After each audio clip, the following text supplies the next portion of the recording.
y pertenecemos a la Universidad Rafael Andívar de Quetzaltenango. Somos el grupo Exploradores del Inconsciente. Me presento, soy Belén Cardona.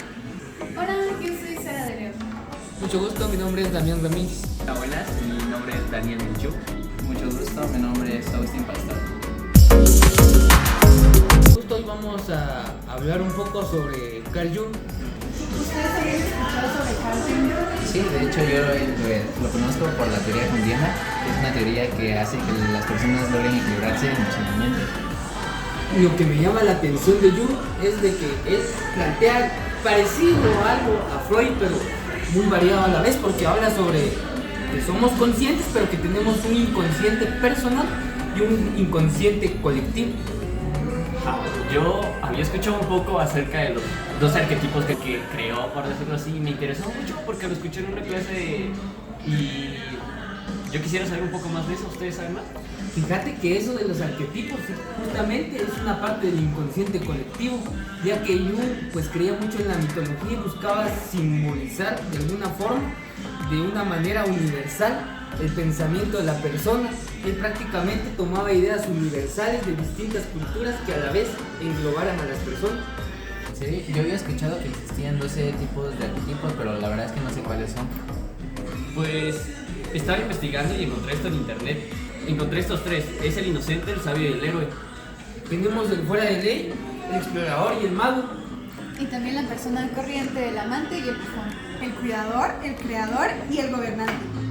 De hecho, lo que yo pienso de la sombra es que es cuando el sol me está pegando y la sombra se ilumina en el suelo. ¿Es eso? ¡No! Sí, de hecho, Agustín, la sombra es la parte más oscura de nosotros. O sea, son los deseos reprimidos que tenemos muy adentro de nosotros. Literal sombra, pero adentro de nosotros. ¿Entiendes? Pero realmente no es como la parte mala de nosotros, sino que son solo deseos que tenemos reprimidos, pueden ser buenos también. Esas experiencias negativas y traumáticas, incluso emociones reprimidas que guardamos en ese inconsciente y que de alguna forma no hemos tratado de sacarla, y es bueno proyectarla, pero sin lastimar al otro. Incluso la propia sombra nos puede ayudar a la individuación. Pero eso de la máscara no tiene que ver con la película de Jim Carrey. No, ahorita, es que mira, es un poco parecido el concepto y todo, pero en la película el protagonista llamado Stanley inicia siendo muy tímido, pero pues poco a poco al ponerse la máscara se vuelve completamente diferente. O sea, se vuelve una persona que no se podría reconocer, es lo contrario a como es, ¿entiendes? Entonces la máscara es como metafórica y a la vez es como literal en la película. ¿Ahora sí entendiste? Bueno, pues es que no me queda muy claro, ¿me pudieras explicar más?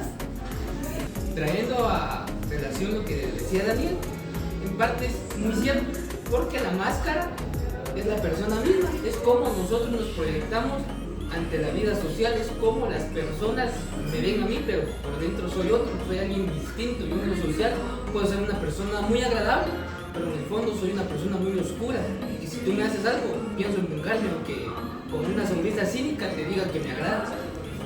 Prácticamente la máscara es la persona misma, es un filtro, ¿sí? Ok, entonces podríamos decir que las personas nos comportamos de diferente manera en diferentes ocasiones. Podríamos decir que sí. Suponte en este momento yo te puedo decir hipócritamente de que me caes bien, pero por dentro estoy diciendo otras cosas muy diferentes a lo que en verdad eres. Eso es el lado oscuro de la persona, es algo inconsciente que yo trato de filtrar. Ok, ahora sí entiendo de una manera más completa, ya que tenemos diferentes experiencias, ¿no? ¿Alguien más ha compartido alguna experiencia sobre ello? Pues mira, en base a la película que dijo Daniel, tiene mucho de verdad, porque él cuando se pone la máscara es otro distinto, cuando se quita la máscara es otro distinto.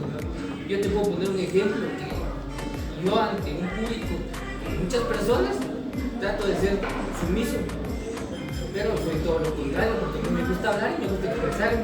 Esa es mi verdadera identidad.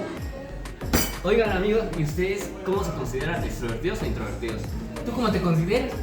Yo, un poco de ambos, la verdad. ¿Sí? Yo me considero introvertido porque necesito conocerme a mí mismo. Yo me considero introvertido. De verdad, yo también me considero bastante introvertida, la verdad. Yo me considero una persona extrovertida, ya que me encanta relacionarme con la gente y pues vivir algunas experiencias locas. Oigan, yo había escuchado que también la película de Mulan tiene que ver algo con lo que dijo Jung. ¿Alguno de ustedes sabe? Eso se trata del ánimo. Mira, Mulan tenía actitudes muy masculinas, a pesar de ser femenina. O una mujer como que es femenina, pero a la vez tiene muchas actitudes masculinas. Ah, ok, pero también está la otra parte, ¿verdad? En la que se muestran actitudes más femeninas en un hombre. Sí, de hecho, en La Bella y la Bestia demuestra bastantes muestras de afecto femenino, por decirlo así, a pesar de ser una figura muy masculina. Oye, pero no todo se queda en lo malo. También hablaba de... Jung también hablaba sobre la individuación, ¿verdad? Él pensaba que cada persona era única y singular, por lo tanto, dispone de cada uno un destino un poco exclusivo. Individuación es ese aspecto de autorrealización psicológica de la psique de la persona, es la aceptación y la transformación de los aspectos malos, es realizarte no como persona, sino como una estabilidad emocional y realización psicológica de la persona. No sé si me entiendes. Bueno, podemos decir que la persona está en su mejor versión. ¿Has escuchado esa frase? Sí, exacto, es parecido, solo que esto es a nivel psicológico, a nivel emocional, a nivel del inconsciente, ¿sí? Porque es en donde tú ganas esa suficiente madurez de poder expresar lo inconsciente pero sin afectar al otro, ¿sí? Es realizarte en sí mismo. Ok, ahora sí entiendo.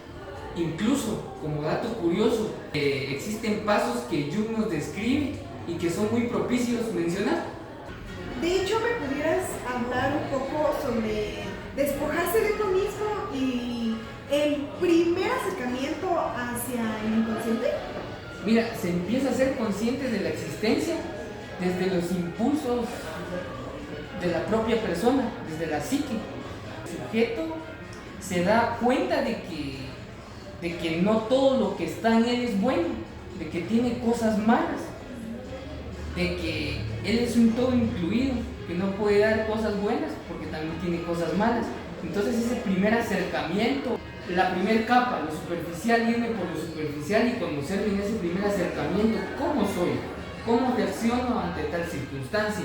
Y de hecho, cuando ocurre el encuentro con la sombra. Bueno, pues esa es la segunda etapa que podría describir Jung en su teoría junguiana.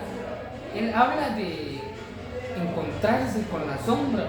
Uy, la sombra es lo desagradable, es conocer todo el lado oscuro tuyo, ¿sí? Conocerte a ti mismo y ahí sí verte a ti mismo, porque nosotros somos muy capaces de juzgar a la otra persona, pero prácticamente nos estamos juzgando a nosotros mismos porque esa persona nos sirve como espejo.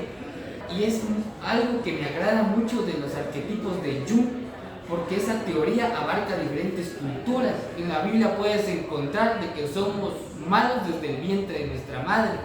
Ok, es como aquella aceptación de algo reprimido que tenemos dentro. Sí, precisamente la sombra es eso.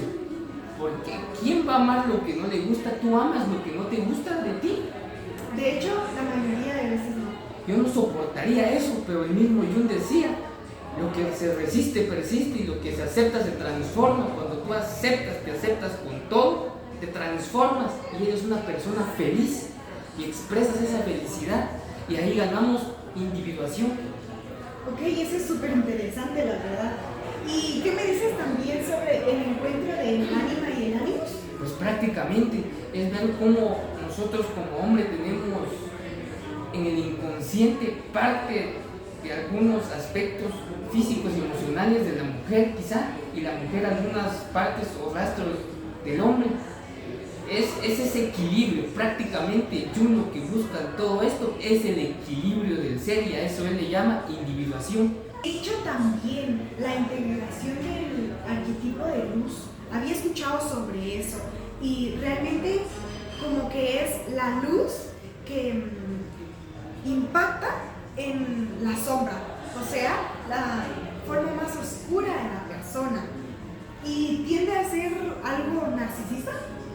Podríamos decir que sí, porque prácticamente en este momento es donde aparece la sabiduría, esa sabiduría que nos lleva al descubrimiento de nosotros mismos, y podríamos asociarlo con el arquetipo del mago o el sabio, que prácticamente es el sentido de abrirnos a lo desconocido y explorar y descubrir hasta cierto punto nuestro propio ser.